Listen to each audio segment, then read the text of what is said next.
boys and girls, welcome to a little session of Controlled Obsession Customs. Today we're going to talk about adhesion. Now, when it comes to adhesion, you have two types of adhesion. You have a mechanical adhesion and you have a chemical adhesion. Mechanical adhesion is when you sand something, you give it a surface that the paint can grab onto. That's a mechanical adhesion. Chemical adhesion is something that where there's a chemical process that takes place and the paint adheres itself chemically to the surface. Now, with what I do with painting lexan bodies such as this, the lexan bodies are clear, and the lexan itself is the clear coat, so you have to paint them inside out, so the painting process is reversed. Now with airbrush, what happens is airbrush requires a mechanical adhesion.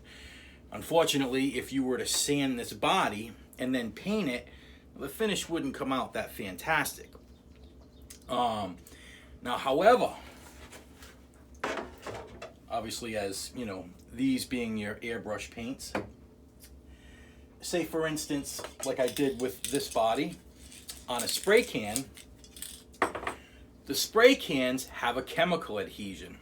So my little trick that I do is I will spray can first. Either my two favorites are Lame Flake, which is right here. I'm not sure if you can see it in the camera or not, but it's a flake. It's a multicolored flake, and it really makes the color pop if that's what you want.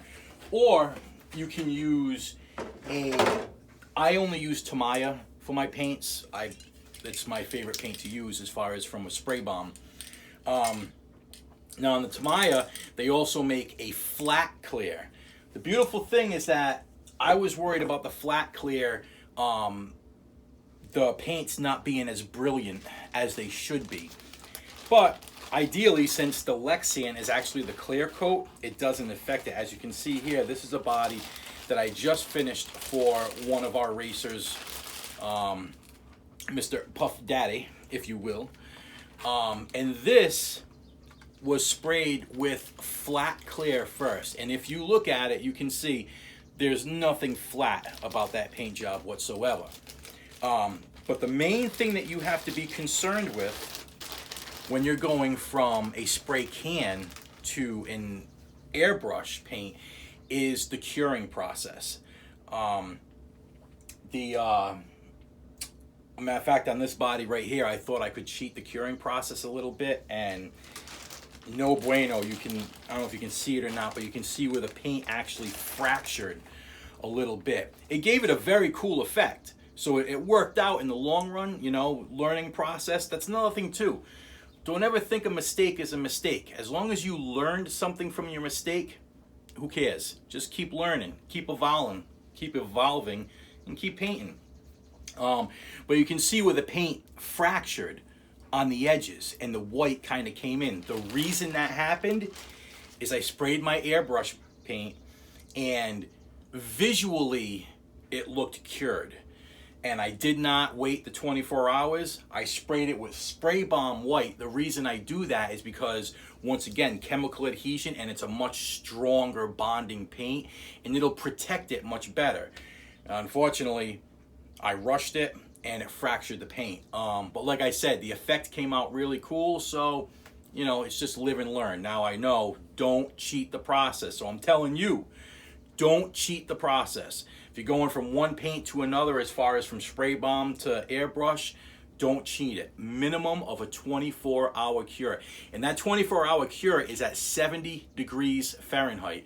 So if you're lower than that, you need to add cure time.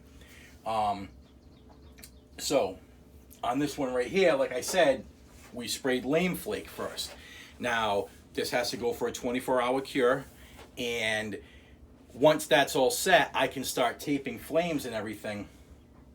And then with the airbrush paint, it will then be able to have a mechanical adhesion to the spray bomb. Because what I was having problems with, and a lot of people have problems with them, is the airbrush paint's just simply not sticking to the lexan. And the problem is lexan is perfectly smooth. So there's no mechanical adhesion whatsoever. So it can flake and come off easy. But spray the spray can first, give it its 24-hour cure, and then you'll have all the mechanical adhesion you need to get the paint jobs that you want. So thanks for checking it out. Hope you learned something. Teach me something. Hit me up. Controlled Obsession Customs. Also, if you want to see some of what we do as far as the racing scene, you can look us up on Controlled Obsession RC on YouTube. I'll put a link right down there for you to check it out, and you know where to go. All right, so till next time, keep it shiny side up. We'll see you later.